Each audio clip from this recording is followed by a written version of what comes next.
Hello students, welcome back to my class. So dear students, आज की इस video में मैं वापस से chapter number 5 that is contemporary South Asia लेकर आया हूँ। ये सेकेंड पार्ट है। प्रीवियस वीडियो में हमने पढ़ा था कि what is South Asia. So आज का जो वीडियो है हम उसमें डिस्कस करेंगे।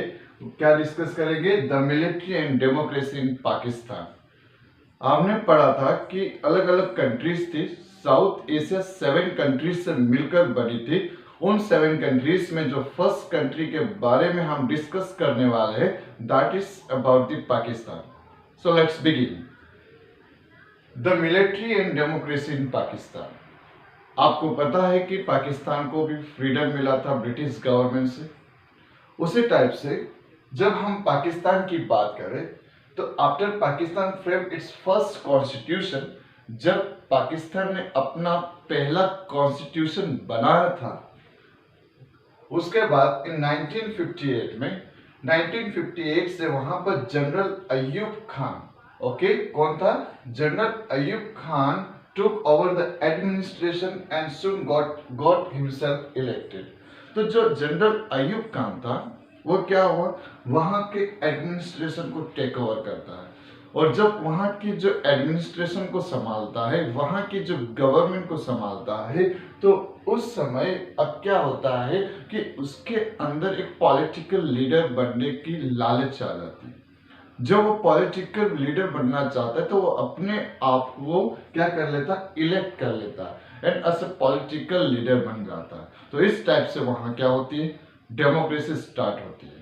ओके, अब क्या होता है, जब वो रूलर बन गया, रूलर बनने के बाद जो वहां के लोग थे, वहां के जो पीपल थे, they were not satisfied with his rule.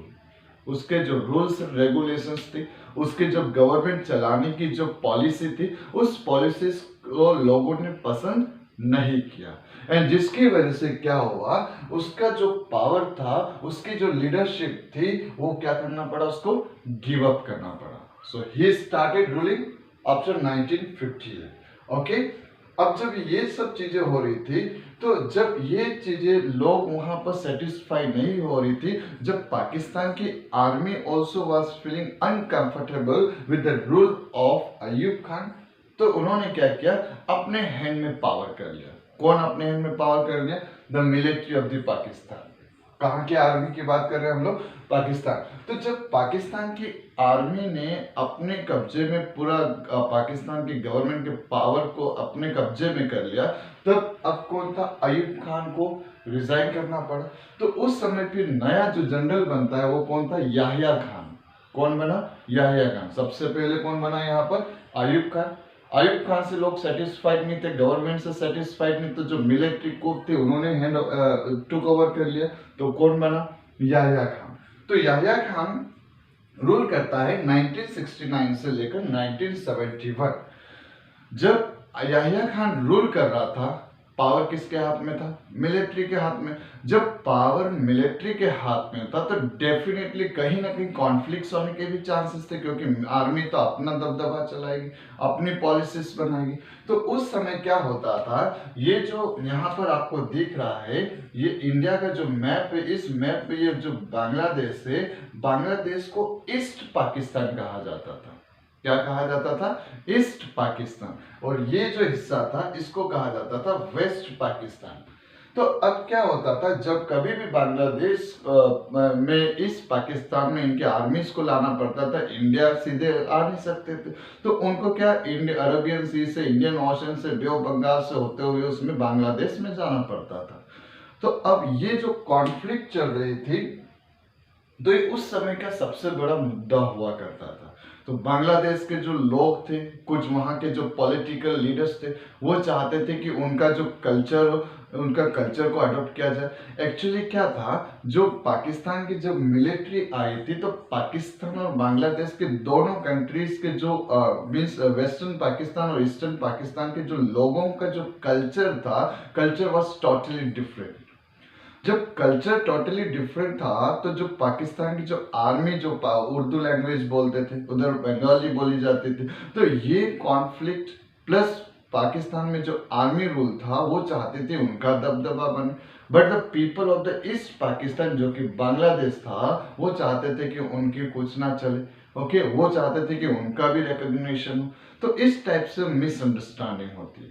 जब मिसअंडरस्टैंडिंग होती है तो यहाँ जो याह्या खान था, बांग्लादेश के लोगों के ऊपर बहुत अत्याचार करता है। So the people of the Bangladesh started moving from their own country, that means East Pakistan की बात कर रहा हूँ अभी। It is not Bangladesh, but I am using the word Bangladesh so that you can understand. Okay, तो people started moving towards the neighbouring countries. तो neighbouring countries में कौन था? अगर हम मैप देखेंगे तो इंडिया नेबरिंग कंट्रीज में था, तो इंडिया में लोग आने लगे। तो उस समय हमारी जो प्राइम मिनिस्टर हुआ करते थे इंदिरा गांधी, उन्होंने कहा कि let the people come in our country, और उन्होंने बांग्लादेश या ईस्ट पाकिस्तान को क्या क्या सपोर्ट किया। जब उनको सपोर्ट किया तो ये जो सपोर्ट उनको मिल रहा था पाकिस्तान के आर्मी को पसंद नहीं आया। तो उन्होंने सोचा कि नहीं, हम इस प्रकार की इंटरफियरेंस हमारे साथ में नहीं होने देंगे। तो इस मिसअंडरस्टैंडिंग के चलते हमारा वार होता है पाकिस्तान के साथ में। इंडिया और पाकिस्तान रिलेशंस के बारे में समझाऊंगा तो वो डिटेल्स में इसके बारे में आपको बताऊंगा। अब तक के लिए इतना ही। अब क्या होता है, तो यहाँ पर क्या होता है, 1971 में हमारा इंडिया के साथ में पाकिस्तान का वार होता है, जिसमें हम विन करते हैं और पाकिस्तान लूज करता है। और इसका वीडियो मैं आपको अपलोड करूंगा, तब आपको वो डिटेल्स में समझाऊंगा। क्लियर हो गया? तो अभी तो हमें सिर्फ अंडरस्टैंड करना है कि डेमोक्रेसी ऑफ पाकिस्तान की, ये तो बिहाइंड द स्क्रीन की बात कर रहे थे, अपार्ट फ्रॉम दिस। ओके, तो क्या होता है, जब यहाँ पर याह्या खान लीडर बनता है, जो कि मिलिट्री हेड था, वो रूल करता है 1969 से 1971 तक। 17 में वर्ल्ड जो इंडिया पाकिस्तान का वार हुआ था, उसके बाद में क्या होता है, यहाँ पर जो बांग्लादेश था किसका पार्ट था? ईस्ट पाकिस्तान किसका हिस्सा था? वेस्ट पाकिस्तान। तो बांग्लादेश एक नई कंट्री बन के आते हैं। ओके, 71 में। और इस टाइप से इन 1971 में Bangladesh became the independent country। Clear हो गया यहाँ पर? उसके बाद जो इलेक्टेड गवर्नमेंट थी, अब 1971 के बाद में जो इलेक्टेड, उस समय वापस से डेमोक्रेसी आ गई। इसके पहले मिलिट्री थी, उसके पहले डेमोक्रेसी थी, डेमोक्रेसी फिर मिलिट्री, अब वापस डेमोक्रेसी आ गई। जब डेमोक्रेसी बनी तो जो इनका न्यू लीडर था उसका नाम था जुल्फिकार अली भुट्टो। क्या नाम था? जुल्फिकार अली भुट्टो। जुल्फिकार अली भुट्टो ने रूल किया 1971 से 1977 तक। कब तक रूल किया? 1977 तक। लेकिन जब 1977 में फिर क्या हुआ भाई? हुआ तो कुछ, इसीलिए तो वो 1977 तक ही रूल करे। तो वहां पर जुल्फिकार अली भुट्टो को हटा दिया गया। और किसने हटाया? जिया उल हक ने। और ये कब हटाया? 1977 में। जुल्फिकार अली भुट्टो को हटाने वाला कौन था? जिया उल हक। जब जनरल जिया उल हक अपने हैंड में पावर लेता है तो उस समय के जो लोग थे वहां पर उसको प्रो डेमोक्रेटिक मूवमेंट फेस करना पड़ रहा था। अब ये प्रो डेमोक्रेटिक मूवमेंट क्या था? एक्चुअली क्या था, इसके पहले आपने देखा अभी डेमोक्रेसी थी, ओके, जिसमें जुल्फिकार अली भुट्टो रूल कर रही थी, लीडर थी, जिसमें अब जब ये वापस से जिया उल हक वापस से इनका लीडर बनता है तो वो मोनार्की रूल लाने की कोशिश करता है, अपना पावर दिखाने की कोशिश करता है। तो people did not like him. क्यों? क्योंकि उसके तरीके से जो रूल कर रहा था उनको पसंद नहीं आ रहा था, क्योंकि the people of Pakistan tested the democracy का टेस्ट चख लिया था, जिसकी वजह से वो चाहते थे कि वो करे, इसके अगेंस्ट में आवाज उठाए। तो ये मूवमेंट स्टार्ट किया गया था बाय द पीपल कि वो डेमोक्रेसी की डिमांड करने लगे, और उस मूवमेंट को कहा गया प्रो डेमोक्रेटिक मूवमेंट। फिर क्या होता, अब जब लोगों ने आवाज उठानी स्टार्ट की, democratic movement, pro democratic movement start किया, तो उस समय फिर 1988 में, अब ये कब आया था? 81 में। ओके, तो 1988 में क्या करता है, ये वापस से उस डेमोक्रेसी को अडॉप्ट कर लेता है और एक्सेप्ट कर लेता है, और फिर न्यू लीडर बन के आती है। कौन आती है? बेनजीर भुट्टो। जब 1988 में न्यू लीडर बेनजीर भुट्टो आती है तो उस समय वहां पर कुछ और पॉलिटिकल लीडर्स आ गए थे। जैसे यहाँ पर जैसे बेनजीर भुट्टो थी, उनकी पार्टी का नाम था द पाकिस्तान पीपल्स पार्टी। नवाब शरीफ थे जो कि प्राइम मिनिस्टर थे वहां के, द मुस्लिम लीग। तो ये जो नवाब शरीफ थे ये मुस्लिम सपोर्टर थे और ये सभी लोगों को लेकर चल रहे। तो इनके बीच में क्या हुआ? पॉलिटिकल कंपटीशन आ रहा था। ये आपस में कभी लड़ते थे, लड़ना इन द सेंस कि जो इलेक्शन लड़ना, ये तो इसमें ये कंपटीशन पॉलिटिकल लेवल पे ज्यादा हो रहा था। तो उसी समय इसका फायदा कौन उठाता है?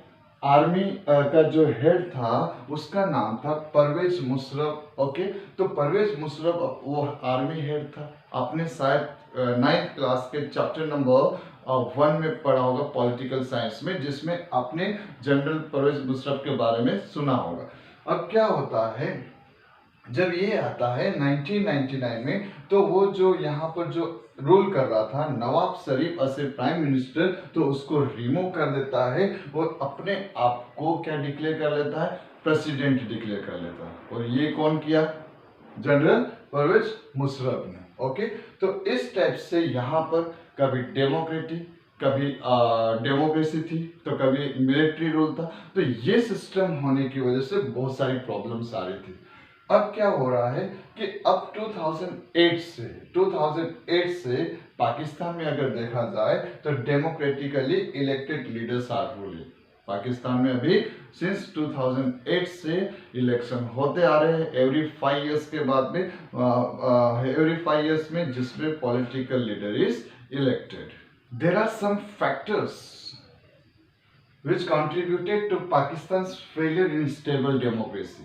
डेमोक्रेसी तो आती थी, डेमोक्रेसी तो सही थी, लेकिन कुछ वजह से, कुछ रीजन की वजह से, कुछ फैक्टर्स की वजह से ये पूरी तरह से अफेक्ट हो रही थी।